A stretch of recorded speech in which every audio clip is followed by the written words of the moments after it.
Bonjour à tous et bienvenue sur ma chaîne YouTube. Alors cette vidéo est donc destinée aux natifs du signe de la Balance. Vous avez la carte du mât qui va vous représenter vous, la carte de l'arcane sans nom, tout en haut la carte du chariot et tout en bas la carte de l'impératrice. Donc ça ce sont les 4 cartes principales. Les autres qui sont autour vont donner une idée du contexte dans lequel vous évoluez ici à l'instant présent. Et je vais donc accompagner ce tirage de cartes oracles que je vais présenter au fur et à mesure de l'interprétation. Le mât vous représente donc vous ici avec la volonté ferme de tourner une page, de vous diriger vers quelque chose de nouveau, de vous libérer éventuellement d'un cadre ici que l'on peut voir dans la carte de l'empereur que vous avez pu ressentir comme étant trop normatif ou restrictif, quelque chose qui était peut-être trop austère et vous avez maintenant envie d'aller vers quelque chose de tout à fait nouveau. À noter que l'empereur ici et le mât se tournent le dos, donc il s'agit quelquefois d'une forme de conflit ou tout ce que vous ressentez comme étant conflictuel ici dans votre existence, ou décidément il y a des moments où vous avez peut-être envie de jeter l'éponge ou de tourner un chapitre important afin de vous reconstruire à nouveau. Il y a une forme un petit peu ici pour le mât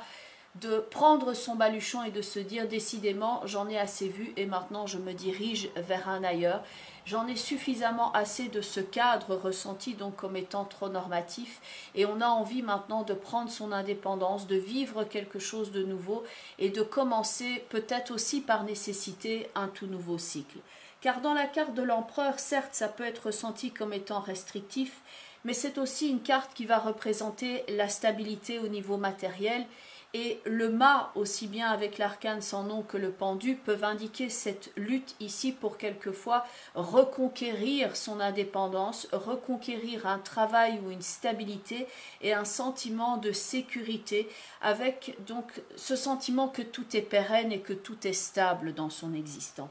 Car dans ces 3 cartes ici, donc le mât, l'arcane sans nom et le chariot, il y a une idée de mobilité, de mouvement, de nécessité d'aller de l'avant, avec cette prise de conscience qu'il faut maintenant comme se dépêcher, se reconstruire, vivre quelque chose de nouveau et s'assurer de la qualité ici de son existant, peut-être au niveau matériel, mais ça peut aussi jouer sur le plan relationnel, amical et affectif. Parce que le mât, avec l'arcane sans nom, il y a un petit peu de colère là-dedans, ou ce sentiment de maintenant j'en ai assez, maintenant il faut que cette page se tourne, maintenant j'ai besoin d'autre chose. On a envie ici de lâcher la bride, de lâcher du lest, de se rediriger dans la carte du chariot, et il y a cette volonté de mieux gérer. Mais c'est vrai que le contexte autour de vous est mouvant. On le voit dans l'ermite ici avec la maison Dieu qui peut représenter toute une prise de conscience. Il y a un sentiment quelquefois d'urgence.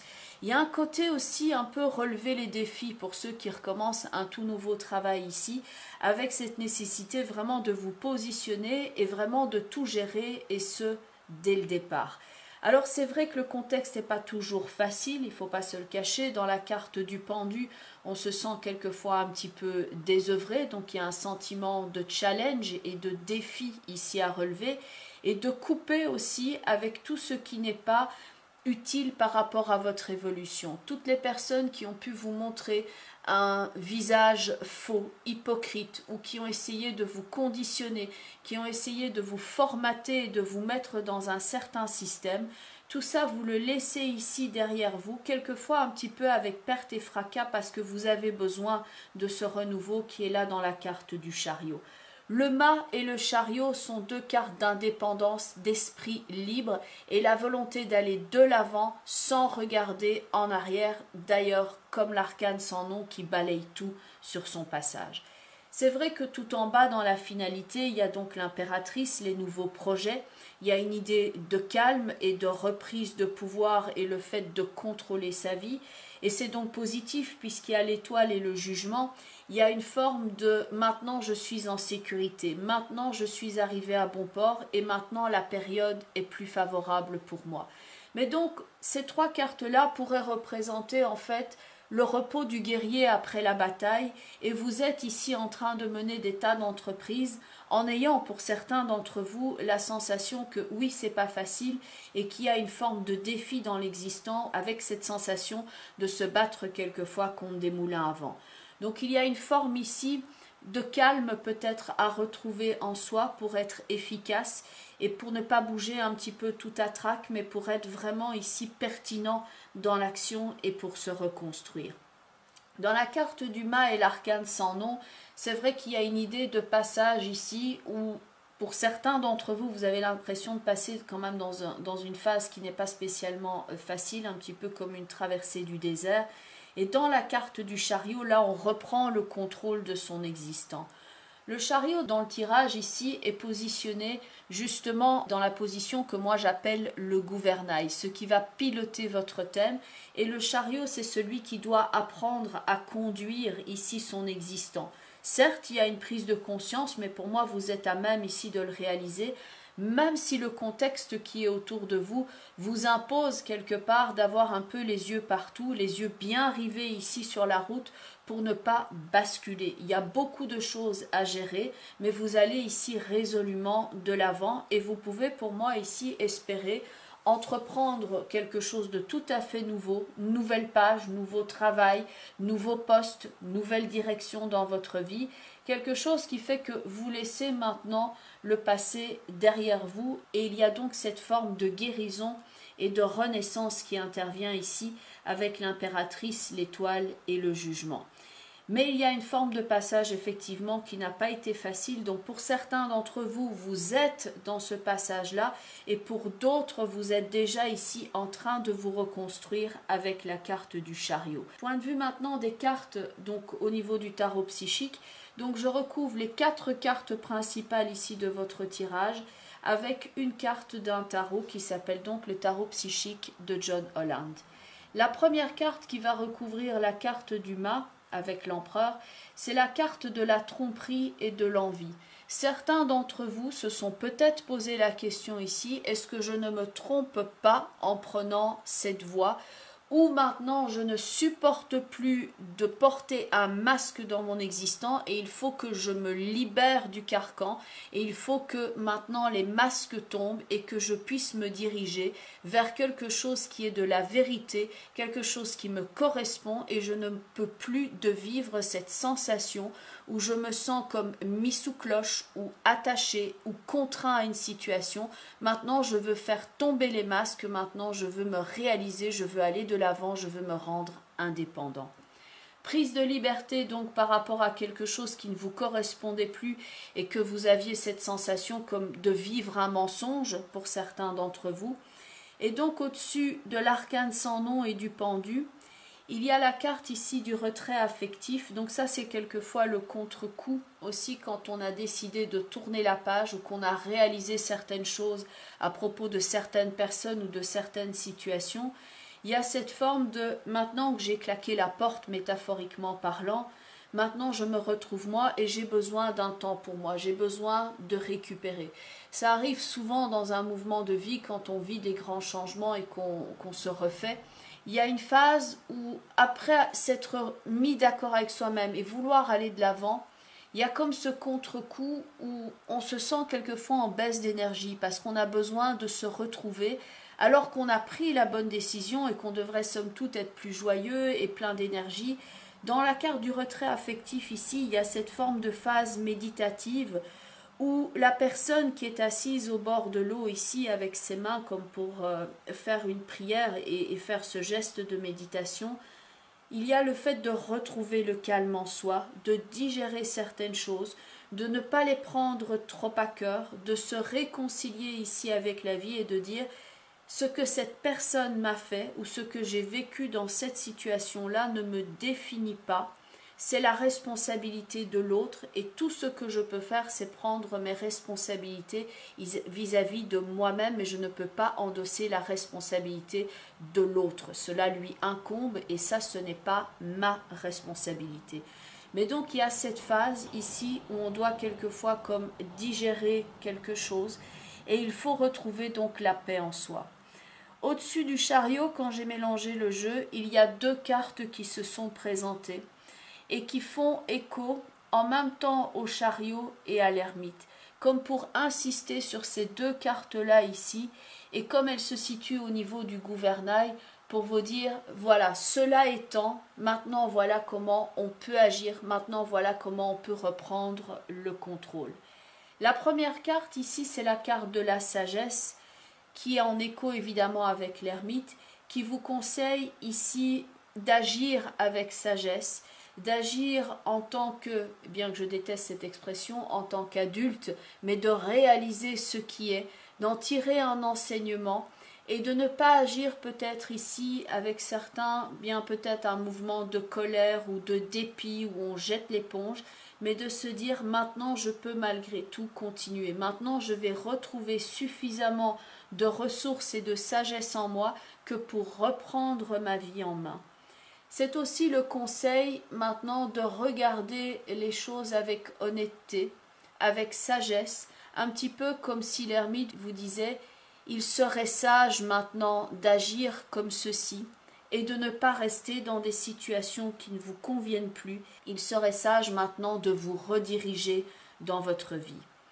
Dans la carte du chariot, on a donc cette idée-là de pouvoir ici bifurquer, de donner un nouveau sens à son existant, de prendre une autre route. Certes, le tournant s'est fait un petit peu en épingle à cheveux ici, mais vous avez donc la possibilité de reprendre votre pouvoir, comme l'indique la deuxième carte ici, où il y a donc d'une part le visage humain et de l'autre part le visage du lion. Un petit peu comme le sentiment ici d'alignement avec la carte du chariot où il y a aussi des animaux et le chariot qui gère les chevaux. C'est gérer ici sa force, gérer son potentiel de telle façon que ça ne se retourne pas contre vous, mais que vous puissiez maintenant reprendre le pouvoir sur votre existant. Pour certains, il y a quelquefois des réflexes, des habitudes, des mauvaises habitudes de vie par exemple, que vous avez depuis un certain temps et qu'il convient maintenant de résoudre, de laisser de côté, de changer d'attitude, parce que l'ermite est là pour vous dire maintenant vous avez la possibilité de changer tout cela et de reprendre le cours de votre existant et d'enfin vous diriger vers quelque chose qui sera plus propice pour vous. Mais il y a donc ce choix qui est sage à faire dans un premier temps. Le chariot avec l'ermite et la maison Dieu peut donc représenter un nouvel endroit, une nouvelle construction, un nouvel aménagement de votre existant où vous avez résolument tourné la page et vous commencez quelquefois comme un nouveau travail, une nouvelle mission de vie. Et donc c'est un passage qui effectivement peut être un petit peu bousculant, mais qui en vaut sincèrement la peine pour que vous puissiez retrouver ce sentiment de fluidité qu'on a dans la finalité ici de votre tirage avec l'impératrice, l'étoile et le jugement, où là les choses sont claires, fluides, précises, et il y a même une connotation ici d'abondance. Mais donc ça c'est ce qui arrive en finalité, il y a donc toute la phase préparatoire qui est en amont. Au-dessus de la carte de l'impératrice, on retrouve ici le sage qui est ici debout au milieu de cette cascade et cette carte s'appelle la réalisation des souhaits. Donc il y a une forme d'espoir aussi pour vous que vous avez là à l'intérieur de vous depuis un certain temps. Pour certains, ce sera la volonté d'enfin former un couple, d'enfin être heureux dans le sens global de votre existence, de vous sentir en sécurité. Et il y a donc toute cette phase préparatoire qui certes est là, mais le sage ici qui est là sur cette carte semble vous dire, voilà, il y a encore du chemin à parcourir, mais on va vous entourer, vous allez être aidé et il y a cette forme de force intérieure aussi qu'il faut quelque peu renforcer que pour arriver à ce résultat ici escompté. Il est ici avec ce coffre à ses pieds comme pour vous dire le trésor, votre trésor est en vous. Il est là aussi pour vous rappeler qu'il ne faut pas toujours rechercher à l'extérieur des sources de satisfaction, mais que c'est d'abord trouver le bonheur en soi et que le vrai trésor est en vous, dans votre potentiel. Et que quand vous maîtrisez votre potentiel et que vous vous dirigez dans la bonne direction, à ce moment-là, effectivement, tout ce qui est du principe de la loi d'attraction, tout ce qui est du principe de la réussite de vos projets, ça peut à ce moment-là prendre place. Phase préparatoire donc ici pour réaliser votre projet. Et au niveau des portes de l'intuition, Alors quand j'ai mélangé le jeu, elles sont toutes les trois sautées en même temps hors du jeu. Et la première carte, et c'est assez interpellant parce que vous aviez donc la carte déjà avec le masque dans le tarot psychique avec la tromperie et l'envie. Et cette carte, la première, donc c'est la carte du masque où on retrouve cette idée de maintenant j'enlève le masque, maintenant je ne suis plus dans une phase de déni où je réalise que telle personne ou telle chose n'est pas bonne pour moi ou que ce que je fais à l'instant présent n'est pas juste, j'enlève ce masque et maintenant je me réalise. Le fait d'enlever le masque ici est d'assumer aussi la personne que vous êtes avec ses vrais désirs et de ne pas vous conformer quelquefois par rapport à ce que l'on attend de vous. Le masque peut être aussi quelqu'un que vous avez démasqué, quelqu'un que vous avez vu, quelqu'un qui n'était pas honnête, quelqu'un qui vous a peut-être bloqué dans votre évolution et que vous souhaitez maintenant tourner cette page et laisser cette personne-là ou cette situation derrière vous, même si ça peut faire mal au cœur, comme si c'était un mouvement nécessaire que pour que vous puissiez retrouver ici le pouvoir sur votre existant. Donc il y a de nouveau cette synchronicité ici avec cette carte qui vous rappelle donc, en montrant une fausse image de vous, vous vous éloignez de votre véritable être. Il ne s'agit pas ici autant d'avoir, même si le matériel est important bien entendu, surtout quand on est en situation de manque, il faut quand même bien le reconnaître, mais il s'agit ici principalement d'être la personne, d'assumer ici votre personnalité et d'avoir donc cet alignement corps, âme et esprit et de mettre cette vérité maintenant au cœur de votre vie. Quand vous faites cela, à ce moment-là, une nouvelle page peut s'écrire. Cette carte-ci, c'est donc la nouvelle page, une page blanche. Maintenant, on ouvre un nouveau chapitre de son existant, on recommence quelque chose de nouveau et surtout ici, on peut se redéfinir. Quel qu'ait été votre passé, vous avez maintenant la possibilité d'en tirer une leçon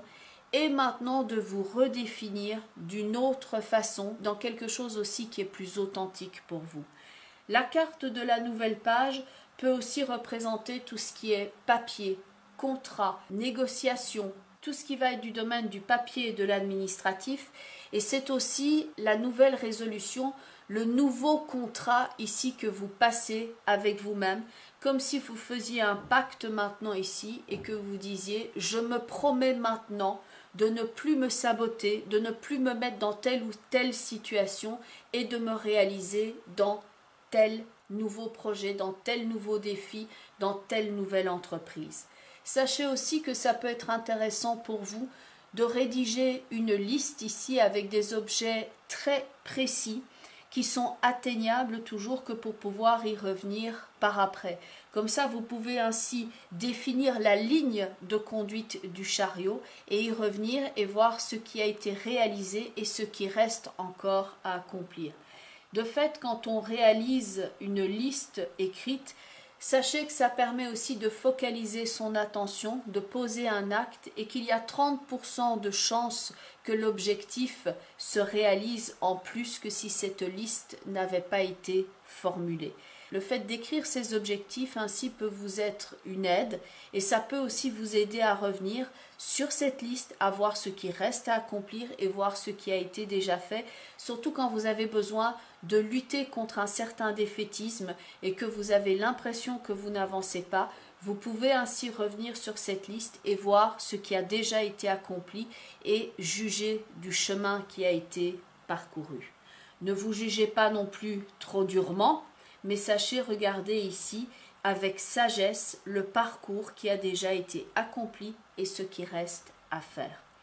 La troisième carte ici va vous aider à gérer quelquefois certains tourments intérieurs, le stress ou l'angoisse. C'est la carte de la méditation qui vous permet ici de lutter de nouveau contre un certain défaitisme par moment et de renforcer votre volonté et votre immunité et de vous inscrire dans un chemin et d'une façon d'autant plus efficace. Quand l'esprit est clair, l'action est d'autant plus éclairée. Pour éclairer votre esprit, vous pouvez prendre l'habitude, 15 à 20 minutes par jour, de faire un petit peu de méditation, de faire une lecture par exemple motivante, quelque chose qui va vous aider ici, non pas à vous mettre la tête dans le sable, c'est justement l'inverse, c'est de vous aider ici à vous renforcer que pour faire face ici à certaines bourrasques dans votre existence. Des changements s'annoncent, disait la nouvelle page, et la carte de la méditation est avec ce texte. Détachez-vous de vos préoccupations habituelles nourries par votre ego.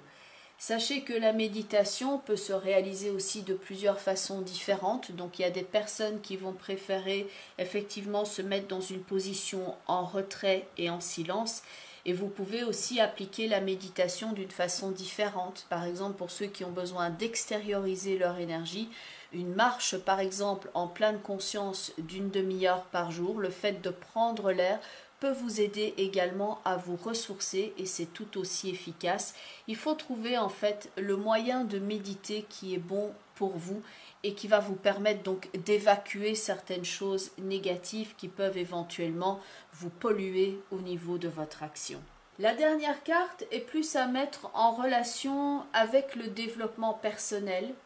avec le côté psychologique et cette carte est la carte du déni. La carte du déni ici, ça peut être aussi mis en relation avec la carte que vous aviez donc du masque ou de la tromperie, parce qu'il s'agit ici maintenant de faire face à certaines choses et de se dire je dois changer mon action parce que là je ne m'aide pas. Si je continue à persévérer dans telle voie ou à voir les choses de telle façon, ça ne va pas m'aider et je vais tourner en rond et les choses ne vont pas pouvoir se réaliser. La carte du déni était comme l'ermite tout en haut dans votre tirage qui conseillait le chariot. Il serait bien maintenant de se diriger de telle façon dans la vie pour atteindre ses objectifs et de changer quelquefois certains réflexes que l'on pourrait avoir ici qui font que vous allez sur des voies de garage. Si vous avez cette sensation-là, la carte du déni est ici non pas comme une punition, entendons-nous bien, mais comme une forme de conseil. Il y a notre regard ici qui peut être réajusté. Ça peut représenter toutes les peurs et les rancœurs qui ne s'en vont pas et que quand on les conserve en soi, en fait les choses ne font que s'aggraver. La méditation, comme je vous l'expliquais, permet de faire le point, permet d'avoir l'esprit clair, ce qui va faire que votre action va aussi être beaucoup plus claire. Il s'agit maintenant de laisser certaines choses quelquefois remonter à la surface, ici pour les évacuer, et ne plus laisser donc certaines situations, certaines paroles, certaines personnes vous polluer outre mesure. Quand vous aurez enlevé ces sources de problèmes à la racine, à ce moment-là, il y aura le retour à la complétude et à l'aspect sain dans votre existence, ce que l'on avait donc dans l'impératrice, l'étoile et le jugement dans votre tirage. Il s'agit maintenant de ne plus enfuir vos émotions douloureuses, mais de les gérer au fur et à mesure, ce qui va vous permettre ici de les neutraliser sans les dissimuler. Vous pourrez ainsi vivre dans l'honnêteté et l'authenticité de l'instant présent, et vous n'aurez plus la sensation d'avancer comme le chariot pouvait l'avoir éventuellement sur des mines que l'on pourrait appeler des mines émotionnelles.